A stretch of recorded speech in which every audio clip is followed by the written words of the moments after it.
Que batalha! Hoje eu vou falar de guerra pra você, a guerra de Caleb, guerra espiritual. E eu tô na guerra aqui, na batalha com essa internet bendita. Mas bendito seja Deus que pelo menos eu consegui chegar aqui na live junto com você, nesse horário do estudo bíblico. Seja bem-vindo. Hoje nós vamos aprender sobre a batalha de Caleb. Nós vamos entender como que nós, através da vida de Caleb, nós podemos vencer guerras, vencer batalhas. E qual que é o segredo para que você possa conquistar as portas do teu inimigo. Então já coloca aqui o teu like, deixa o teu joinha, se inscreva no canal, você que chegou agora, e mande o máximo que você puder para todo mundo, amém? Deus abençoe sua vida. Desculpa porque eu vim correndo aqui, eu só vou colocar, enquanto eu vou dar um minutinho para que você possa compartilhar, e eu já volto, rapidinho.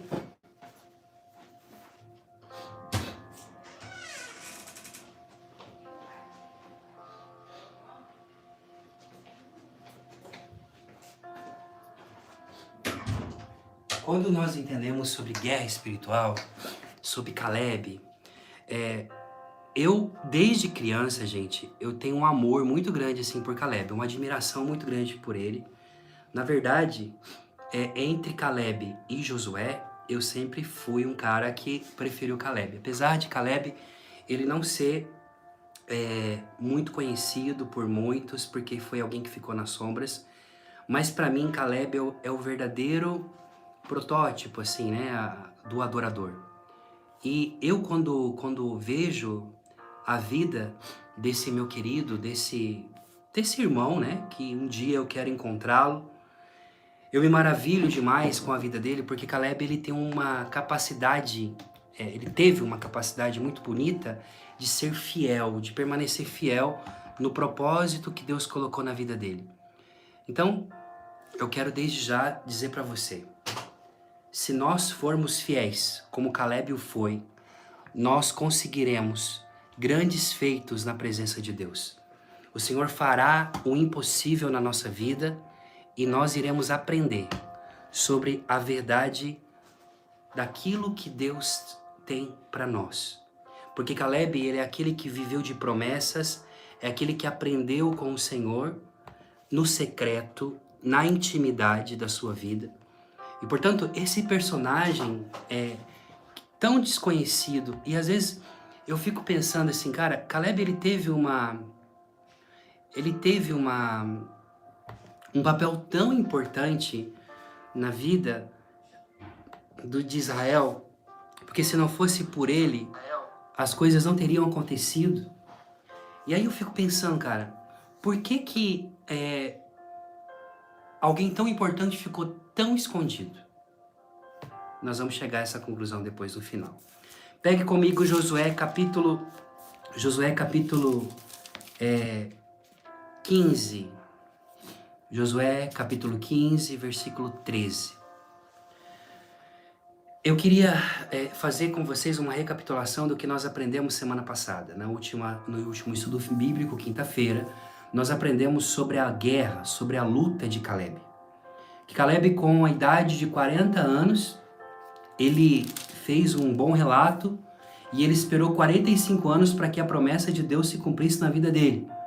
Isso foi um feito maravilhoso. Deus, de fato, realizou na vida desse homem algo poderoso. Ele esperou 45 anos e com a idade de 85 ele chega para Josué e diz: o Senhor me guardou com vida segundo a sua promessa, e faz 45 anos que o Senhor fez a declaração a Moisés, quando Israel ainda andava pelo deserto, e eis agora que eu estou com 85 anos e tenho a mesma coragem de ir e vir, de combater, pois então que você me abençoe e me faça subir a montanha para conquistar a terra que o Senhor prometeu para mim.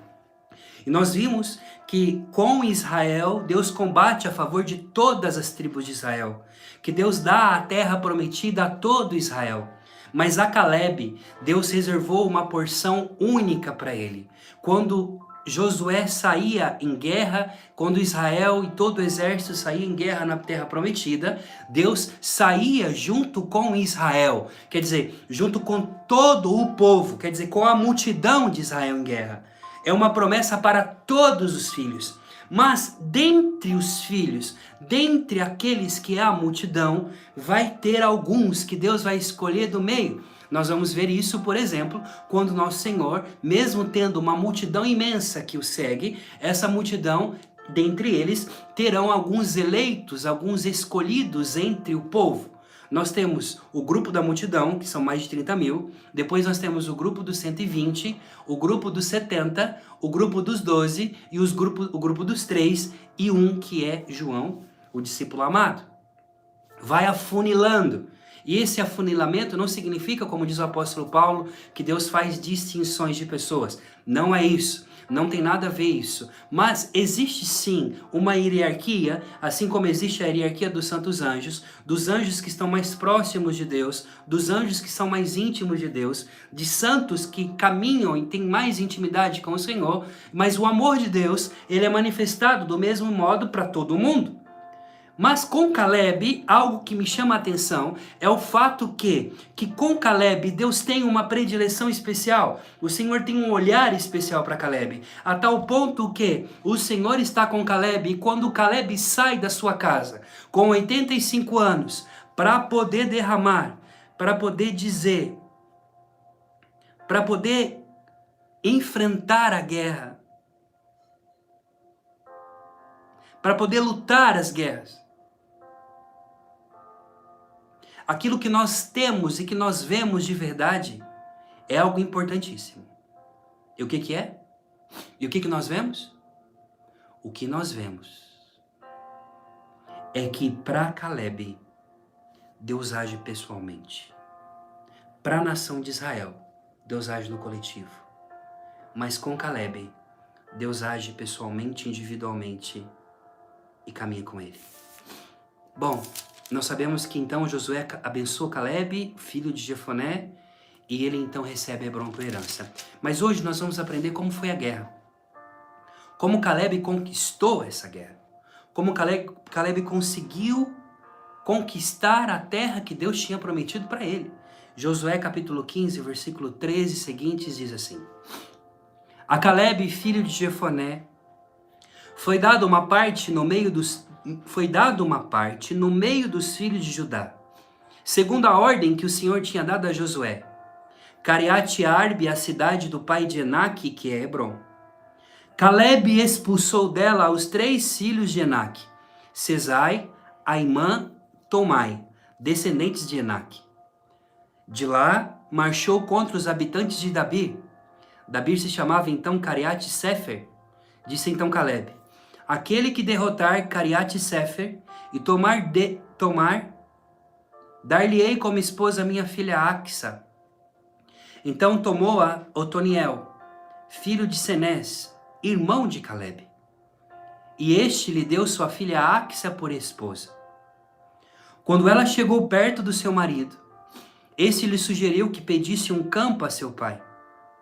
Então ela saltou do jumento e Caleb lhe perguntou: Que queres? Ela respondeu: Dá-me um presente.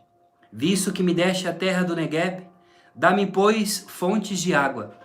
E ele lhe deu as fontes superiores e as fontes inferiores.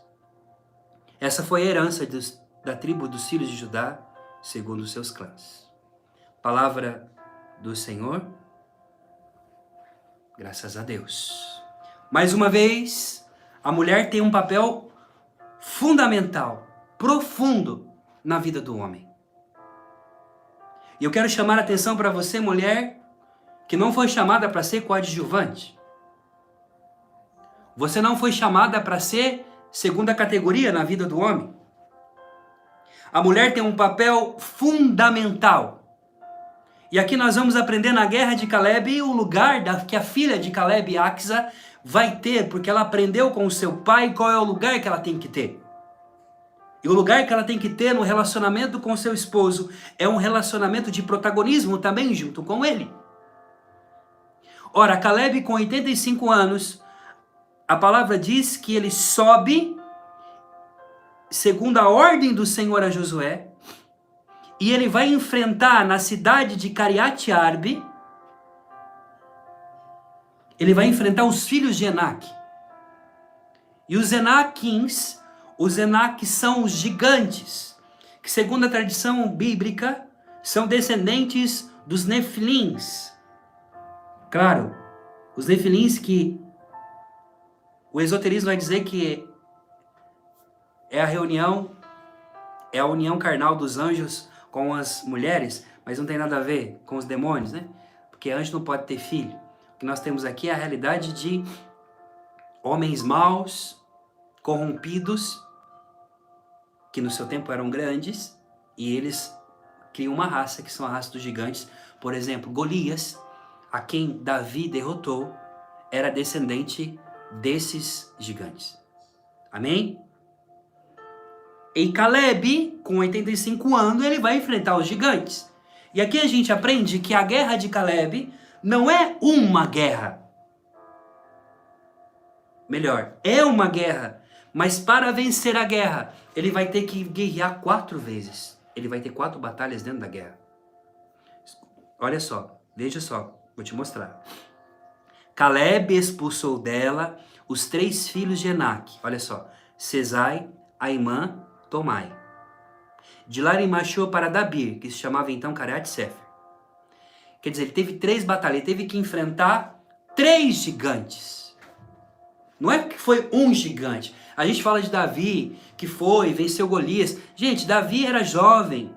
E por mais que Davi, claro, ele teve a força de Deus, porque Golias ele valia por todo o exército de Israel praticamente, e somente com uma funda, com uma pedra, ele vence Golias. Mas foi um gigante que Davi venceu. E Davi tinha em torno aí dos seus 20 anos. Era forte, tinha vencido um leão, tinha matado um urso. Tinha a presença, a unção de Deus sobre a vida dele. E nós vamos aprender sobre Davi. Se prepare. Que depois de terminar a série de Josué, já nesse mês nós vamos começar a série de Juízes. E depois nós vamos entrar no livro dos reis. E nós vamos aprender sobre Saul, sobre Davi. Vai ser maravilhoso. A partir de então nós vamos estudar muito bem. Então, portanto, se prepare porque vem coisa boa por aí. E não estou tirando o mérito de Davi, a quem eu amo de paixão. Mas eu estou dizendo para você que Caleb, ele é o meu preferido. E sempre foi, eu sempre tive admiração por esse rapaz, que se tornou senhor com 85 anos. Porque ele não venceu um gigante, ele venceu 3 gigantes.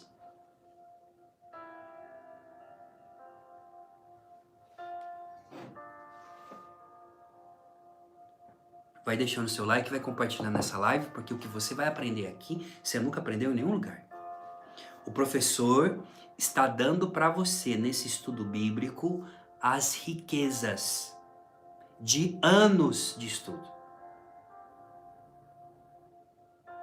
De alguém que leu a Bíblia 9 vezes, estou lendo pela 10ª vez, ao longo da minha história. Porque viver da palavra para mim é alimento. Se prepara porque nesse texto você vai aprender um monte de coisa, ok? Bora? Vamos continuar? Você tá comigo? Bora então. Ele enfrenta os filhos de Enaque, Sesai, Aimã, Tomai. Depois que ele enfrenta esses 3 gigantes, a palavra diz que ele vai e marcha contra uma outra cidade, que é a cidade do Dabir, que é Cariat Sefer. Cariat Sefer era uma montanha também. Veja, aonde que Caleb vai lutar? Caleb, ele vai lutar na montanha. Normalmente, quando você luta onde? Onde é o lugar de luta na Bíblia? É no vale. Jacó, quando luta com o anjo, ele luta no vale do Jaboque. Davi, quando enfrenta Golias, ele está no vale de Aijalon. É o vale, é no vale, é no lugar reto, aonde você enfrenta os seus inimigos. Mas lutar na montanha, meu amigo, lutar contra quem está na montanha é impossível. Eu morei na Sardenha, na Itália, com a Lília, meus filhos nasceram lá, nós moramos 4 anos. E na Sardenha é cheia de montanha. Você tem o exército romano que tomou toda a Península Itálica, mas não conseguiu dominar completamente a Sardenha, porque eles moravam nas montanhas. Quando vinham os soldados romanos, eles fugiam para as montanhas e na montanha você não tem condições de subir com um carro de guerra, com um cavalo. Você tem que ir a pé, você não consegue subir com máquinas, você tem que lutar mano a mano. No vale não, no vale você pode colocar cavalaria, você pode fazer tudo. Mas na montanha não tem como. Quem está na montanha tem vantagem. Enquanto você está subindo, quem está em cima vai jogando flecha, vai jogando pedra, vai construindo fortalezas. É quase impossível você lutar na montanha. Então não é só o fato da dificuldade, preste atenção, não é só o fato da dificuldade dos gigantes, mas existe também a dificuldade do terreno. Existe a dificuldade também do impossível das circunstâncias. Já é difícil lutar com o gigante, amém? No vale. Mas aqui, o corajoso Caleb não luta no vale. Por isso que é por último que praticamente essa última guerra acontece. Porque se você for no capítulo 15, e quando diz que o Senhor deu então, outrora, Josué abençoou Caleb, filho de Jefoné, capítulo 14, versículo 13. E lhe deu Hebron como herança. Assim Hebron permaneceu até o dia de hoje como herança de Caleb, filho de Jefoné, o quenezeu, porque seguiu perfeitamente o Senhor Deus. Aí a palavra diz assim, e a terra descansou da guerra. Acabou as guerras de Israel. Meus irmãos, quando Caleb conquistou a montanha, quer dizer, demorou anos, 40 anos praticamente de guerras. Josué não tinha coragem de subir a montanha para enfrentar os inimigos de Enac, porque eram gigantes. Porque primeiro, porque essa guerra não era dele. Segundo, porque não era promessa dele. E terceiro, porque essa guerra era de Caleb. Mas quando Caleb vence, quando Caleb tem coragem de enfrentar aquilo que o exército inteiro de Israel não teve, preste atenção, a guerra cessa.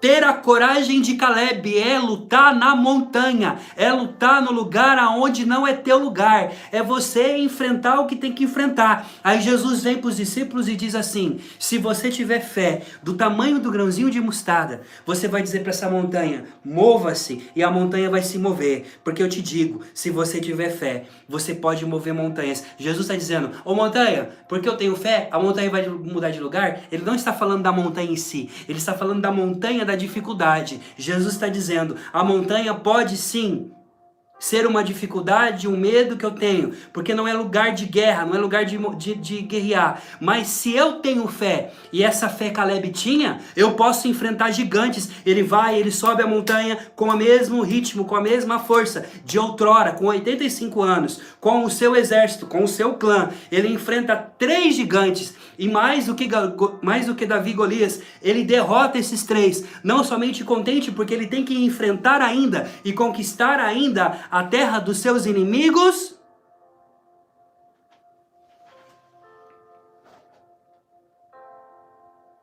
Ele não para. Primeira coisa que a gente aprende com Caleb, quando você receber a vitória de Deus na primeira oportunidade, não pare, porque você tem que continuar lutando até se cumprir toda a promessa de Deus na tua vida. Tem gente que na primeira vitória já fala, beleza, pra mim tá bom, ok e tudo mais. Só que Deus não tem só Cariate Arbe, o Senhor não tem só aquela montanha para Caleb. O Senhor tem toda a região para ajudar e ele vai então lutar. E agora entra algo aqui muito impressionante que talvez você não percebeu no texto. E eu quero falar para vocês do Instagram. Eu faço a live também pelo Instagram, mas a live fica salvo no meu canal no YouTube, Rafael Brito. Se você não é inscrito no meu canal, se inscreva, rafaelbrito.com, amém? Canal Rafael Brito. Vou falar para você de novo. Caleb enfrentou 3, ele luta na montanha, amém? Depois que ele vence esses 3, depois que ele tem essas 3 guerras, ele vai fazer o seguinte. Ele tem que tomar a cidade de Davi. Então ele fala o seguinte, aquele que derrotar Cariate Sefer, que é essa cidade também, ele diz, aquele que derrotar Cariate Sefer e tomar, dar-lhe-ei como esposa a minha filha Axa. Agora eu quero te perguntar, quem é Axa? Quem que é a filha de Caleb?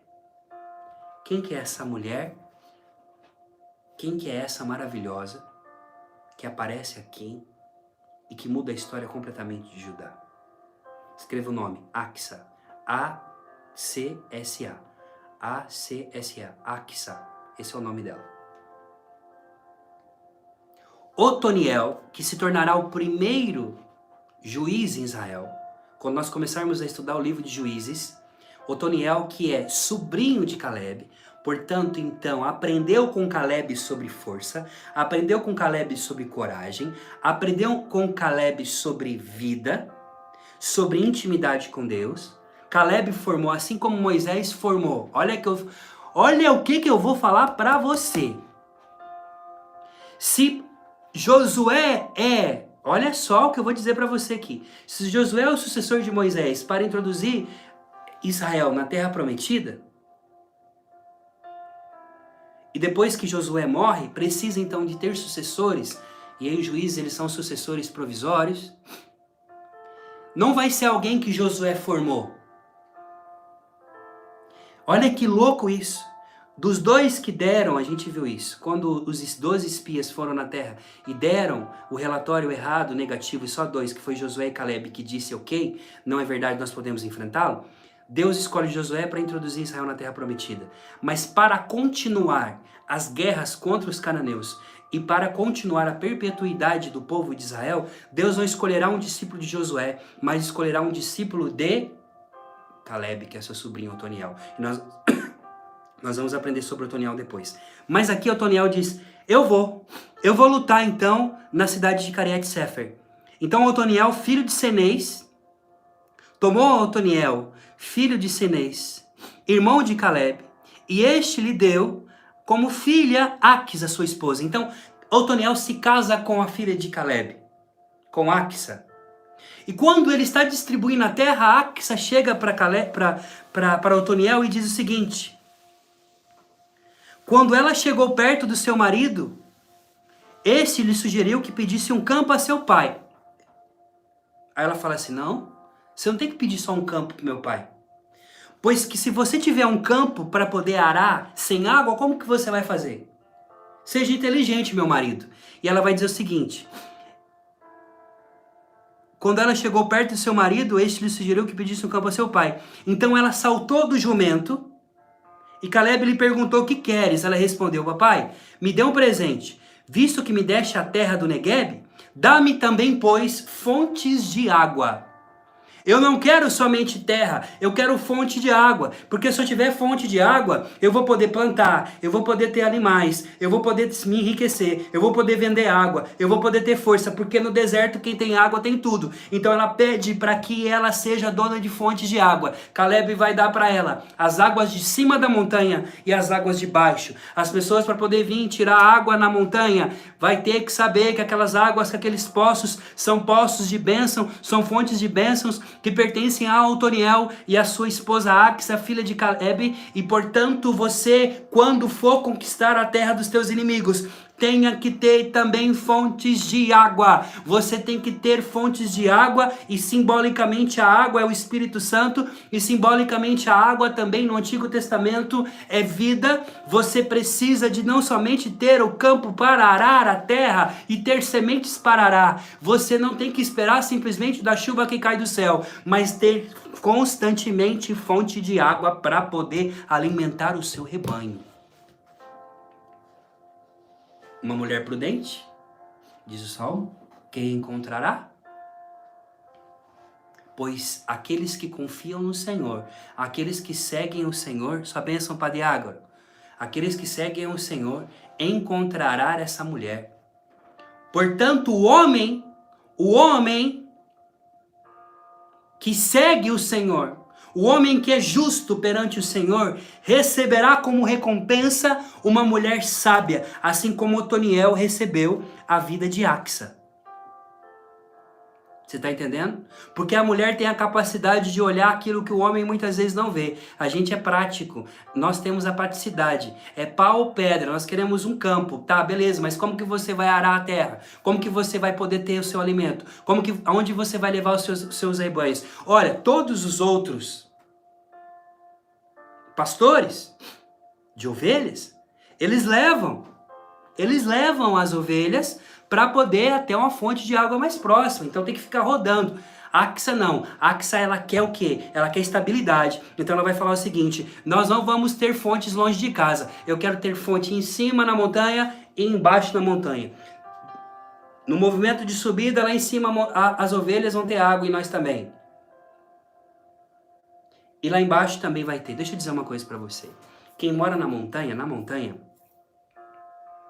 eu já falei para vocês que a montanha no Antigo Testamento representa também o lugar da adoração, o lugar da manifestação de Deus, o lugar aonde o Senhor está. Amém? Eu quero falar para vocês sobre o Monte Hebron. O Monte Hebron, que é o monte que em árabe se fala Hebron, fica na Cisjordânia, né? E esse Monte Hebron, presta atenção, ela fica situada na histórica Judéia. Ela é considerada sagrada pelos judeus e muçulmanos por sua associação com Abraão. A cidade inclui um local de enterro tradicional de vários patriarcas e matriarcas da Bíblia. Ali tem o túmulo dos patriarcas. O judaísmo classifica Hebron como a segunda cidade mais sagrada depois de Jerusalém, enquanto alguns muçulmanos consideram uma das 4 cidades sagradas. Ora, se você for mais um pouco, vai dizer assim, ó, foi neste local, preste atenção que você vai aprender. Foi no local de Hebron que Sara morreu com a idade de 127 anos. Essa cidade, cananita também, Cariate Arba, na região montanhosa de Judá, o seu rei participou da aliança comandada por Adonisedeque, que nós já vimos isso, né? E então aqui, Calebe, filho de Jofané, ele conquista essa cidade. Foi em Hebron que Davi se refugiou com suas mulheres e que fora esposa, junto que conseguiu também Abigail, sua esposa. Amém? E foi também foi aqui em Hebron que Davi foi ungido rei em Israel. Abner, capitão de Davi também, de Saul, foi para cá. Veja como que Hebron é maravilhoso.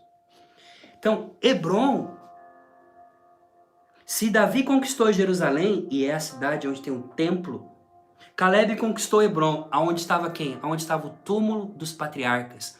E o túmulo dos patriarcas, meu amigo, sabe quem está enterrado em Hebron? Sabe quem está enterrado em Hebron? Em Hebron está enterrado Adão e Eva, Isaac e Rebeca, Jacó e Leia. E a tradição judaica diz que também está enterrado Adão e Eva. Claramente que essa é uma tradição. Mas na cidade de Hebron, nas terras que Deus deu para Calebe, está o túmulo de Abraão, de Isaac, de Jacó, está o túmulo de Sara, de Rebeca, de Raquel, de Leia. Não é só questão de uma terra, não. Deus confia a Calebe o lugar aonde o Deus de Abraão, aonde está o túmulo daquele que teve a coragem de sair da sua casa, do pai da fé, de Isaac. Eu quero dizer para você que Calebe, ele foi agraciado porque ele esperou. Eu quero dizer para você, se você esperar nas promessas de Deus, vai demorar. Mas quando Deus quiser que aconteça no tempo certo dele, vai vir uma bênção que ninguém recebeu, porque é só reservada para você. Você enfrentará gigantes, 3 gigantes. O velho de 85 anos não enfrentou um Golias, ele enfrentou 3. E depois que enfrentou, ele enfrenta na montanha, ele luta na montanha, ele luta na montanha. É como Abacuque que diz: Senhor, ainda que a figueira não floresça, ainda que não haja alimento nos campos, ainda que não se veja animais pastando lá, ainda que não tenha comida, ainda que nós estemos passando por sede, ainda que esteja só ruína, eu me alegrarei no meu Deus, porque se eu não tenho nada, se eu estou no deserto, se eu estou sem nada e eu tenho a tua presença, eu tenho tudo. Veja, Caleb foi um menino que cresceu no deserto. Ele não plantava, ele não bebia água, ele não tinha fontes de água, mas ele viu Deus fazer com que o maná caísse do céu. Ele viu Deus fazendo a água sair da rocha. Ele viu Deus fazendo cordonizes caindo. Quando Israel quis comer carne, Deus fez cair cordonizes do céu. Ele viu Deus cuidando no deserto. Eu quero dizer para você, você não precisa de ter nada nessa vida material, porque se você tiver a Deus e você tiver a promessa de Deus, tá tudo bem, e você vai ser a pessoa mais rica do mundo, porque se você tem Deus, você terá tudo na sua vida. E Abacuque vai dizer, ainda que a figueira não floresça, que não haja alimento nos campos, que não dê fruto da vinha, eu me alegrarei, porque tu, Senhor, me dá força como uma gazela, para saltar as montanhas, para correr nas montanhas. Tenta correr na montanha já? Você já viu como que é cansativo correr na montanha? Pois então, o velho de quem acredita no Senhor, renovam as suas forças, vai dizer Isaías, e é assim com esse homem, é assim com Caleb, é assim com Otoniel. E Otoniel, quando se casa com a filha de Caleb, que é sábia como seu pai, que é íntima de Deus como seu pai, ela vai dizer, peça fontes de água, porque ela vai ter fontes de água, e nessas fontes de água, ali nasce Hebrom, a melhor de todas as cidades, a segunda cidade mais importante para o judaísmo, a cidade santa mais importante para o judaísmo, aonde vai acontecer o quê?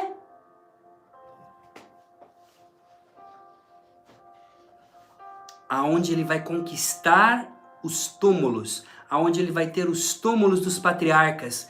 Veja, Caleb, quando ele ia passar os dias dele de oração, ele visitava o túmulo de Abraão, de Sara, de Isaac, de Rebeca, de Jacó e de Leia.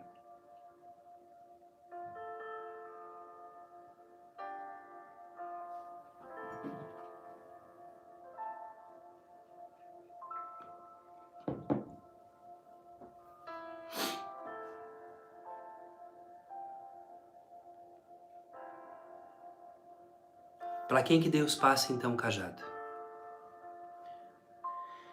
Deus dá o cajado da libertação a Moisés. O cajado da conquista a Josué. Caleb não recebe esse cajado. Caleb, ele termina como ele começou. Na retaguarda. No secreto. Fazendo o necessário. No escondido. Fazendo as coisas para Deus.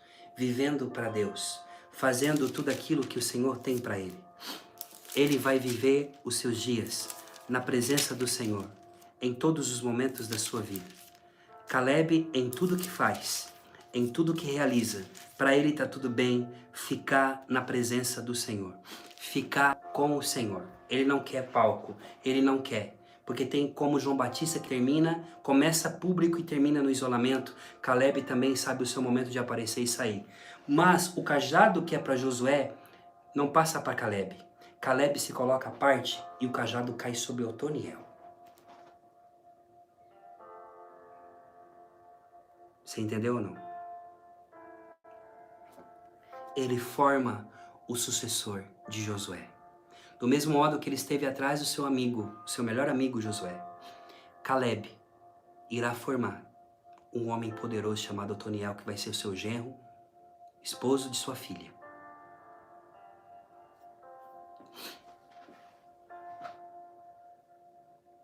Sabe qual que é a minha maior alegria? Sabe qual que é o meu maior legado? Meu sonho, que eu já falei várias vezes para vocês, e por isso que eu criei o Instituto São Rafael, é que vocês sejam melhores do que eu. Que vocês aprendam a amar Jesus. Que vocês sejam santos melhor do que eu. Que vocês possam amar a Sagrada Escritura, que vocês possam comer da santa doutrina da igreja, que vocês possam enfrentar os inimigos da Igreja Católica, que vocês sejam pessoas segundo o coração de Deus. Gente, esses dias eu fiz um vídeo do Papa Francisco, tá no canal, né? Contando como foi a visita do Papa Francisco no Canadá. Eu fui em fontes seguras, em fontes do Vaticano, e eu confio na minha igreja.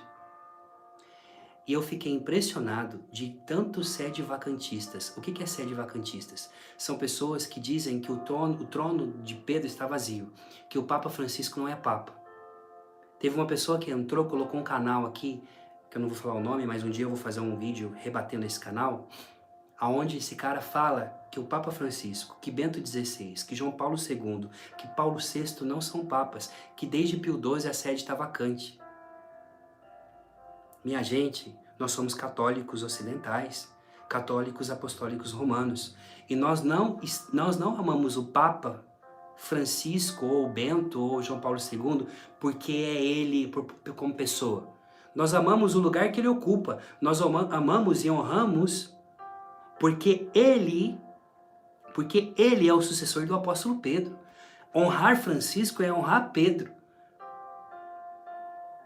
E eu fiquei impressionado com os haters que vieram no meu canal, falando que eu sou progressista, falando que eu sou esquerdista, falando que eu sou herege, falando que o Papa é herege, que o Papa é o capeta, que o Papa é isso. Gente, aí eu te pergunto, esse pessoal aqui é católico? Não. Então eu, como teólogo, como professor, eu tenho a missão de poder orientar vocês. Eu não tenho compromisso nenhum com cismáticos, eu não tenho compromisso nenhum com gente que não anda na linha com a igreja, com gente que não está em comunhão com a Sagrada Escritura, com a Palavra de Deus e com a igreja. Eu não tenho compromisso com essas pessoas. Papa Bento XVI, quando ele renunciou, e hoje eu vou postar um vídeo falando sobre a renúncia do Papa. E eu vou provar para você, eu vou mostrar para você sobre direito canônico, eu vou mostrar para você sobre aquilo que o Bento XVI foi falando. E tem gente até hoje que fala que Bento XVI não renunciou de verdade, que a eleição do Papa Francisco é isso, é aquilo outro, que o Bento XVI, ele é contra o Papa Francisco. Minha gente, aonde nós estamos? E a mensagem de não sei quem, e a mensagem de místico, de vidente daqui, vidente dali. Mas, escute, aonde eu estou buscando a minha referência? É no Evangelho, é no magistério, é na tradição da igreja, ou é em revelação privada? Gente, revelação privada não salva ninguém. Eu não sou obrigado, e nem você é obrigado a acreditar em revelação privada. Porque não é essencial para a nossa salvação. Você, por exemplo, não é obrigado a acreditar, por exemplo, nas aparições de Fátima. Você sabia disso? Mas você é obrigado a ter obediência ao seu bispo, ao sucessor de Pedro, ao bispo que é sucessor dos apóstolos, a estar em comunhão com aquilo que o magistério diz, que a igreja diz, que os conselhos dizem.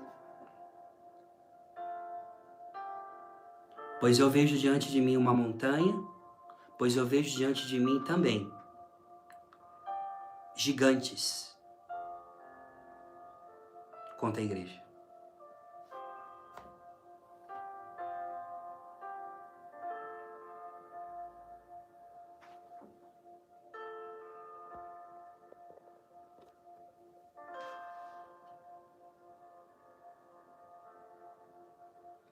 Então tome cuidado. Tome cuidado com as notícias ruins, com pessoas que não têm estudo, com pessoas que não entendem direito o que é a eclesiologia, o que é a igreja. Porque você, achando que você está sendo católico, você está caminhando por cisma. Você está caminhando para divisão. Tem coisa que eu não concordo do Papa Francisco? Claro que tem. Tem muitas coisas que eu não concordo, enquanto declarações, às vezes, que ele faz meio evasivas. Mas ele é o meu Papa. Ele é o sucessor de Pedro. Eu vou honrá-lo, eu vou defender a minha família. Isso não dá o direito de poder dizer que Francisco não é o Papa reinante. Ele é a unidade, eu dou ser Cristo na Terra. E eu tenho que honrá-lo. Você está entendendo? Porque se nós honramos os nossos superiores, os nossos bispos e o Santo Padre, nós somos abençoados por Deus. Amém?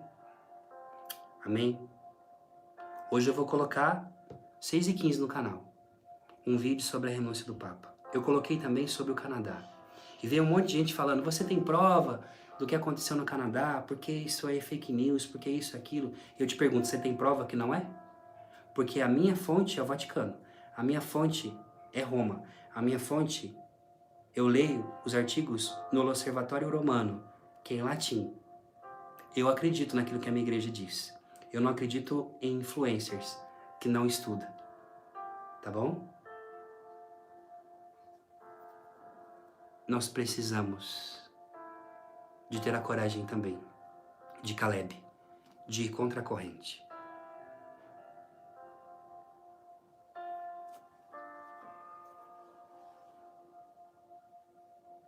Não se deixa confundir, minha gente. As batalhas, a força do católico está na unidade que ele tem na comunhão do corpo místico de Cristo. E esse corpo, a qual Cristo é a cabeça, nós temos o vigário de Cristo, sucessor de Pedro, que é também aquele que mantém a unidade dessa igreja. Na Santa Missa, todas as missas, nós rezamos por ele. Nós oramos pelo Papa e pelo nosso Bispo, por todo o clero. Se você der ouvido a essa galera louca, você vai estar fora do Santo Terço. Amém? Mas voltando para o texto, não se contente simplesmente com a terra. Olhe para o que tem na terra. Faça como a Axa. Peça fontes de água em cima e embaixo. E peça também para que o teu Deus possa derramar sobre a tua vida. Possa derramar sobre o teu coração. A coragem de conquistar aquilo que é teu. Deixa eu dizer, aquilo que é teu, só você vai poder combater. Aquilo que foi reservado para você são tuas guerras, como Caleb, e você não pode delegar isso para ninguém. Enquanto você não assumir as rédeas, a autoridade que Deus te deu para lutar, ninguém vai poder conquistar por você aquilo que é teu. Amém? Glória ao Pai, ao Filho e ao Espírito Santo, como era no princípio, agora e sempre. Amém. Que Caleb nos ensine, que a história de Caleb nos ensine a continuar o nosso percurso com alegria, com paz e serenidade na presença de Deus. Gente, amanhã, no nosso estudo bíblico, nós iremos aprender sobre Caleb e Otoniel. Caleb e Otoniel, fortes contra o mal. Eu quero falar sobre esses dois personagens, de como Otoniel foi aprendendo a se tornar um homem forte, como que ele descobriu em sua vida, aprendendo com seu tio, lutar a verdade. Amém? Deixe seu like, se inscreva no canal Rafael Brito, compartilhe essa live com todo mundo. Deus abençoe o seu coração. Estamos unidos no Senhor e essa live vai ficar salva no canal. Então você pode estudar de novo e mais uma vez compartilhar. Por favor, compartilhe com todo mundo, mande para todos os grupos de amigos. Estamos unidos no coração de Deus. Hoje à noite, 6º dia da novena do Padre Léo. Espero você. Em nome do Pai, do Filho e do Espírito Santo.